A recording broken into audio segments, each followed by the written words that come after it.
नमस्कार दोस्तों, Verma chemistry classes के यूट्यूब चैनल में आपका स्वागत है। ये जो क्लासेज हैं स्पेशली रीड के लिए चलाई जा रही हैं, लेकिन अदर कॉम्पिटिटिव एग्ज़ाम जिनमें जनरल साइंस से रिलेटेड क्वेश्चन आते हैं उनके लिए ये क्लासेज भी उपयोगी रहेंगी। क्यों रहेंगी? क्योंकि हमने इन क्लासेज में एनसीईआरटी की जो बुक है उनका संपूर्ण निचोड़ यानी सार निकाल करके इन वीडियो में क्या किया है, समाहित किया है। अर्थात आपको एनसीईआरटी की बुक पढ़ने की भी आवश्यकता नहीं है। एक एक क्वेश्चन हमने इन जो वीडियो हैं इनमें डालेंगे। अगर आपने अभी तक हमारे चैनल को सब्सक्राइब नहीं किया है तो प्लीज़ चैनल को सब्सक्राइब करें, लाइक करें एंड बेल आइकन बटन दबाना ना भूलें। तो रीड के सिलेबस के अकॉर्डिंग इसमें देखें, अगला जो टॉपिक है वो होता है तत्व या यौगिक दे रखा है। तो तत्व की हमने पिछले वीडियो में आपको डेफिनेशन बता दी थी कि लेक्चरर जो एग्ज़ाम हुई थी उसमें भी ये सिंपल सा क्वेश्चन पूछा गया था कि तत्व क्या होते हैं। तो समान प्रकार के परमाणु मिलकर क्या बनाते हैं? तत्व बनाते हैं। समान प्रकार के परमाणु मिलकर क्या बनाएंगे? तत्व बनाएंगे। अब तत्वों के लिए क्या है, उनको व्यवस्थित करना था। व्यवस्थित करने के लिए एक टेबल या सारणी की आवश्यकता हुई जिसको हम कहते हैं आवर्त सारणी। यानी तत्वों को उनके गुणों के आधार पर व्यवस्थित करना ही क्या कहलाता है? आवर्त सारणी कहलाता है। ज्ञात तत्व जो थे उनको उनके गुणों के आधार पर व्यवस्थित करना ही क्या कहलाता है? आवर्त सारणी कहलाता है। अब इस आवर्त सारणी जो थी इसको बनाने के लिए क्रम से समय समय पर भिन्न भिन्न वैज्ञानिक आए। तो सबसे पहला जो वैज्ञानिक आया था वो आया था लेवोसिए। तो हम पढ़ रहे हैं आवर्त सारणी के निर्माण में क्रम से वैज्ञानिकों का योगदान। तो सबसे पहले हम कह रहे हैं सबसे पहला वैज्ञानिक कौन आया था? लेवोसिए। लेवोसिए ने क्या किया, जो तत्व थे उन तत्वों को दो भागों में बांट दिया, एक तो धातु और एक अधातु। लेवोसिए ने क्या किया, तत्वों को दो भागों में बांटा, एक तो धातु और एक अधातु। तो सबसे पहले तत्वों के बारे में इसने ही बताया था, यानी बिना तत्व के केमिस्ट्री चलती नहीं है। तो इसलिए लेवोसिए को क्या कहते हैं अपन? फादर ऑफ केमिस्ट्री, केमिस्ट्री के पितामह हैं ये। तो लेवोसिए को क्या कहा गया? Father of chemistry. Father of chemistry कौन है? लेवोसिए। केमिस्ट्री के पितामह किसको कहा जाता है? लेवोसिए को कहा जाता है, क्योंकि इसने तत्वों को दो भागों में बांटा, धातु और अधातु। लेकिन इस सिद्धांत को भी अमान्य घोषित कर दिया गया। क्यों कर दिया गया? क्योंकि आवर्त सारणी में धातु अधातु के अलावा तो उपधातुएं भी पाई जाती हैं, तो उनके लिए यह कोई स्थान नहीं दे पाया। तो इसलिए इस सिद्धांत को क्या कर दिया गया? अमान्य घोषित कर दिया गया। तो ये जो सिद्धांत था लेवोसिए का उसको अमान्य कहा, क्योंकि उपधातुओं के बारे में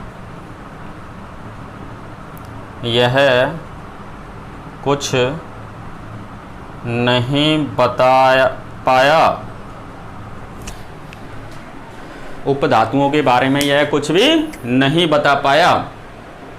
उसके बाद अगला जो वैज्ञानिक आया था वो आया था प्राउड। अब प्राउड ने क्या कहा?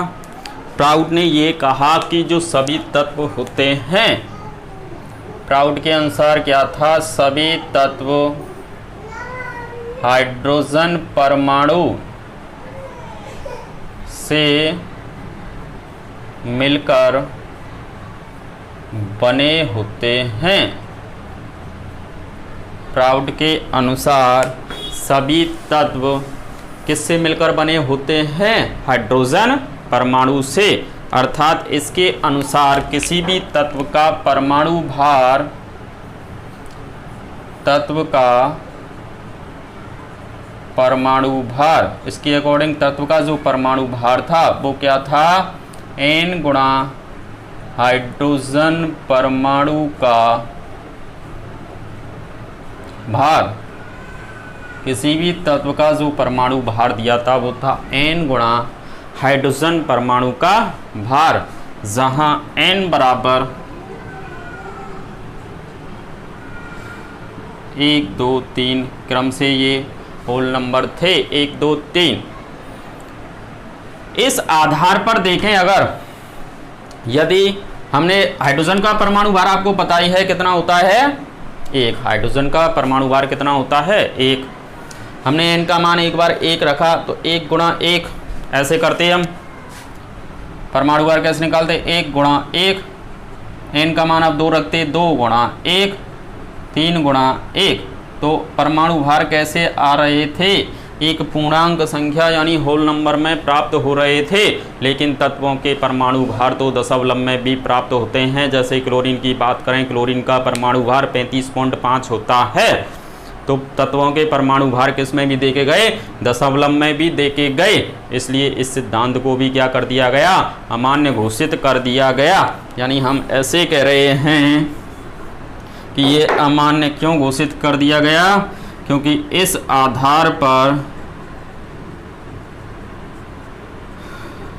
आधार पर तत्वों के परमाणु भार एक पूर्णांक संख्या होल नंबर यानी पूर्णांक संख्या में प्राप्त होते हैं, जबकि तत्वों के परमाणु भार दशमलव में भी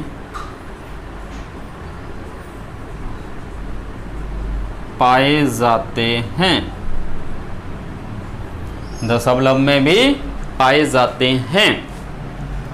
जैसे क्लोरीन की बात कर रहे थे हम, क्लोरीन का कितना होता है 35.5, क्लोरीन का परमाणु भार 35.5 होता है, तो दशमलव में भी पाएगा। इसलिए इस सिद्धांत को भी क्या कर दिया गया, अमान्य घोषित कर दिया गया।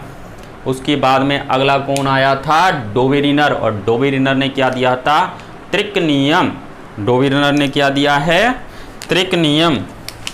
तो यहाँ पे लिखा हमने डोबेरिनर, इसने दिया था क्या, त्रिक नियम, जिसको हम पढ़ेंगे अभी थोड़ी देर के बाद में डिटेल में। न्यूलैंड ने क्या दिया है, अष्टक नियम, ऑक्टेट रूल। और लोथसमेयर ने क्या दिया है,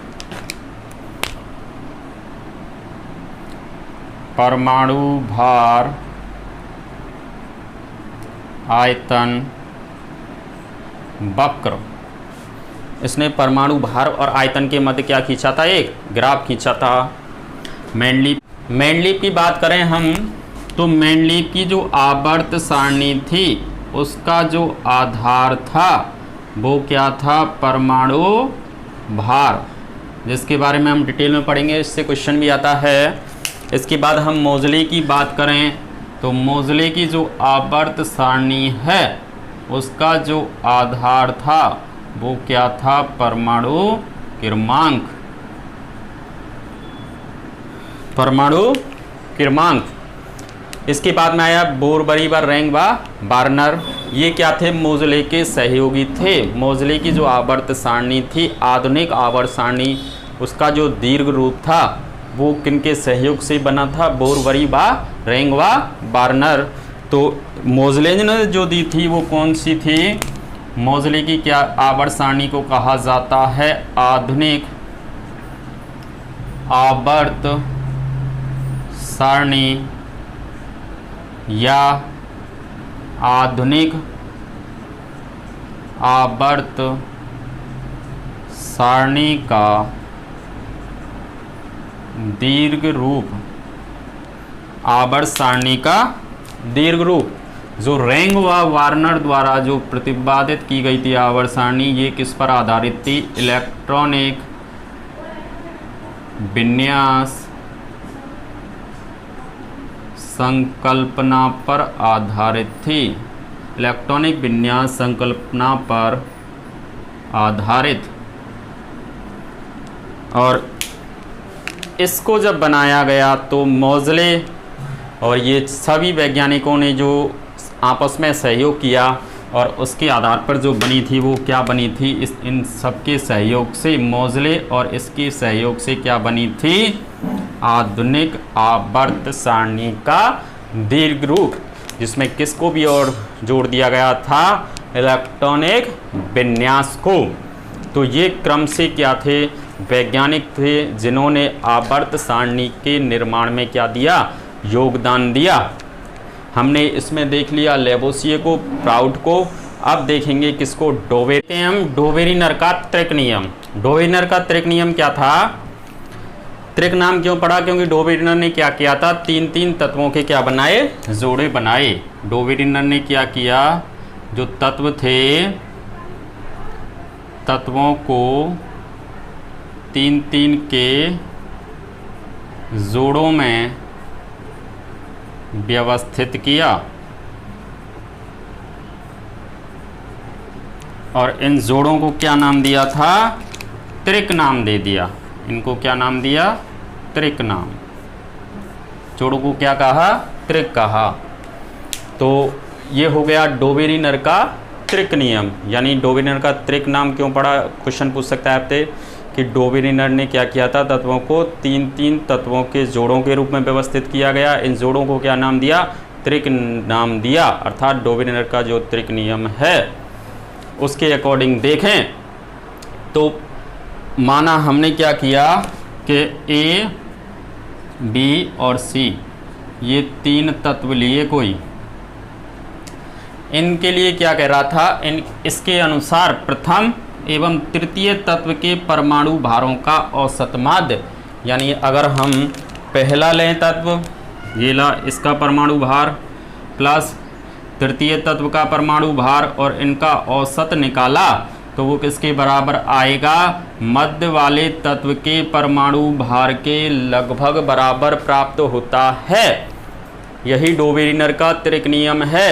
इस नियम के अनुसार प्रथम एवं तृतीय तत्व के परमाणु भारों का औसत जो माध्य है वो मध्य वाले तत्व के परमाणु भार के लगभग बराबर होता है। यानी इसके अकॉर्डिंग हम एग्जाम्पल देखें अगर, तो देखिए एग्जाम्पल में पहला कि ये देखिए Li, Na और K,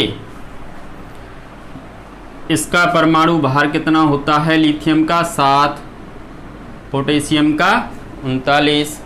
हमने क्या कहा, देखिए इसका परमाणु भार मध्य का निकालना चाह रहे हैं, 7 + 39 प्रथम तत्व और तृतीय तत्व के परमाणु भारों का जोड़ा।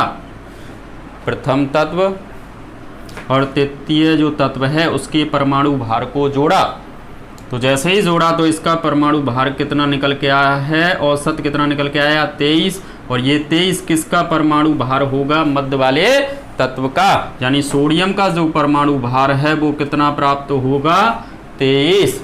तो डोबेरिनर ने कुछ तत्वों के ही क्या बनाए थे, त्रिक बनाए थे। सभी तत्वों को ये त्रिक के रूप में व्यवस्थित नहीं कर पाया था, इसलिए इस सिद्धांत को क्या कर दिया गया, अमान्य घोषित कर दिया गया। दूसरा अगर एग्जाम्पल हम देखें तो क्लोरीन, ब्रोमीन और आयोडीन।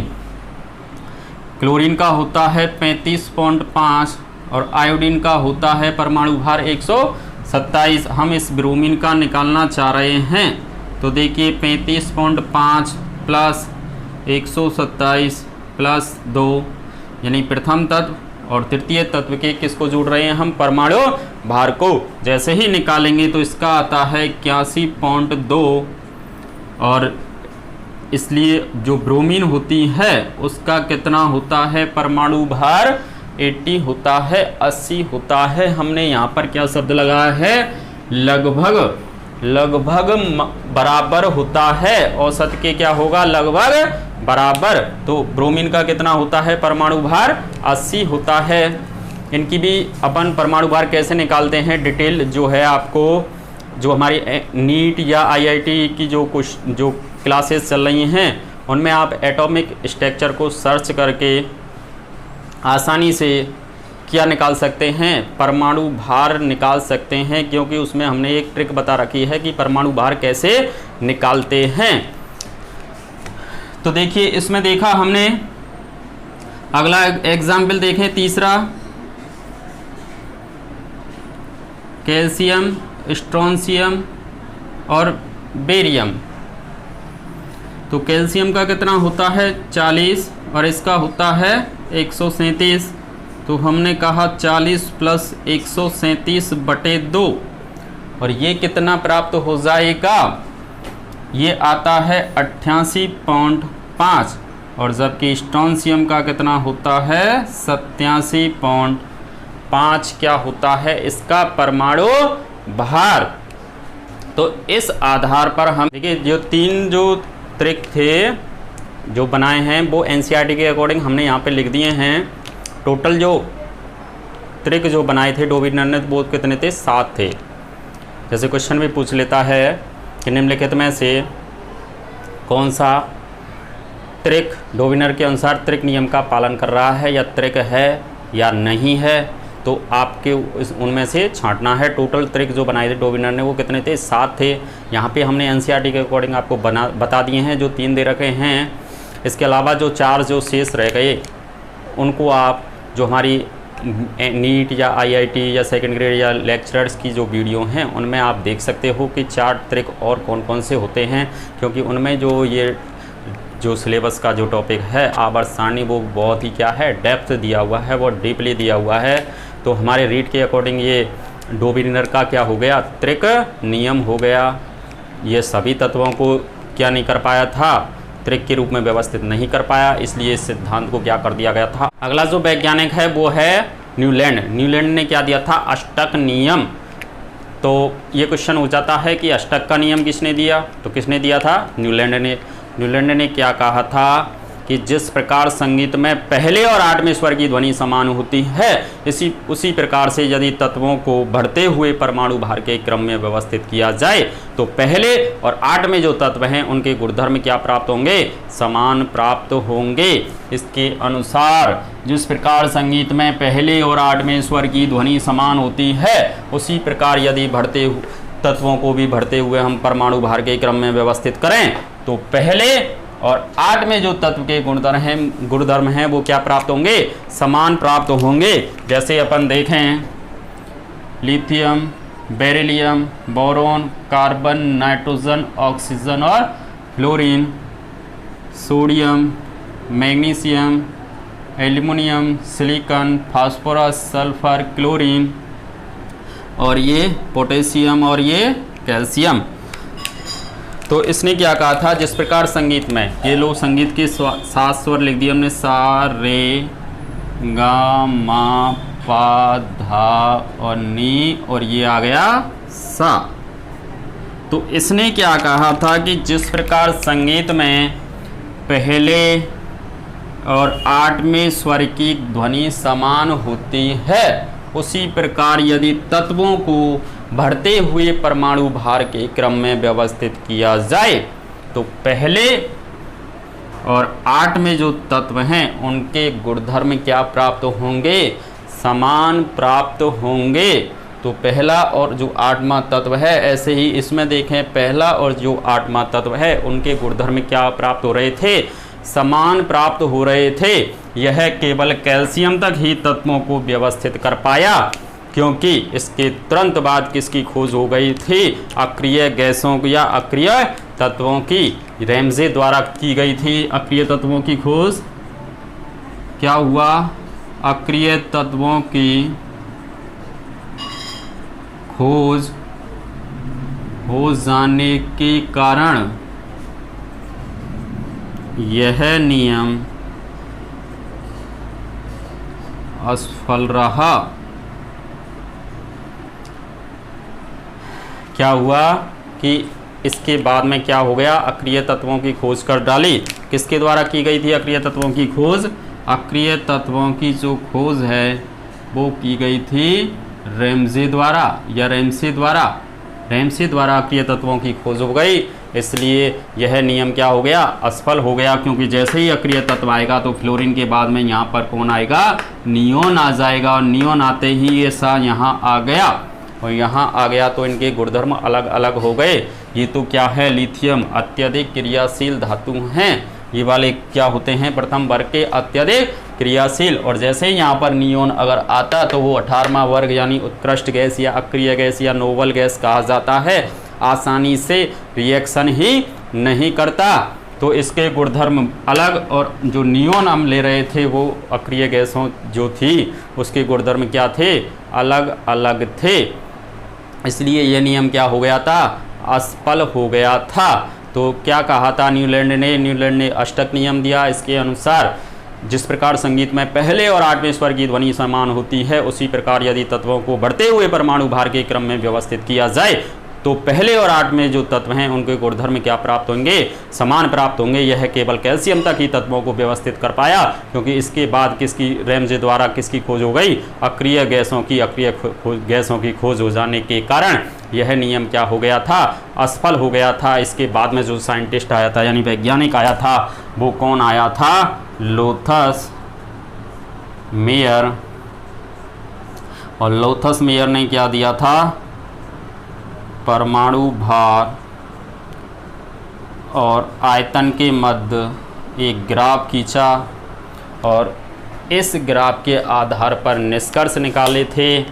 ये जो है लोथस मेयर का परमाणु भार आयतन वक्र है वो क्या है, 10th स्टैंडर्ड तक देखें तो एनसीईआरटी में नहीं है, इसलिए रीट में आपके में नहीं आएगा।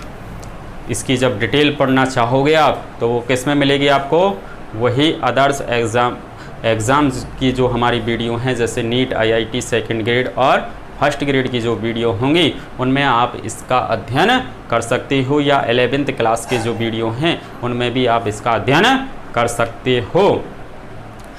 इसके ये लोथस मेयर मैंने यहाँ क्यों लिखा है, क्योंकि लोथस मेयर के बाद में जो अगला जो साइंटिस्ट आने वाला है वो कौन है, मेंडलीफ आता है। और मेंडलीफ के जब क्वेश्चन देखता है तो ये क्वेश्चन ये भी पूछ लेता है कि मेंडलीफ की जो आवर्त सारणी जो है वो किस पर आधारित है, तो किस पर आधारित थी, लोथस मेयर के परमाणु भार आयतन वक्र पर। इसी के आधार पर ही मेंडलीफ क्या हुआ, उसने जो अपनी आवर्त सारणी थी, अपनी आवर्त सारणी का क्या रखा, आधार रखा था। तो इसलिए मैंने ये केवल लोथस मेयर इसलिए लिखा है कि लोथस मेयर ने परमाणु भार आयतन वक्र रखा जो मेंडलीफ की आवर्त सारणी का क्या बना था, आधार बना था। इसके बाद में जो मेंडलीफ की आवर्त सारणी इंपॉर्टेंट होती है मोज़ले की, जिसमें से क्वेश्चन आते हैं, कई टाइप के क्वेश्चन बनते हैं, जो आवर्त सारणी में जो क्वेश्चन आएंगे उनको हम अगले वीडियो में देखेंगे। धन्यवाद।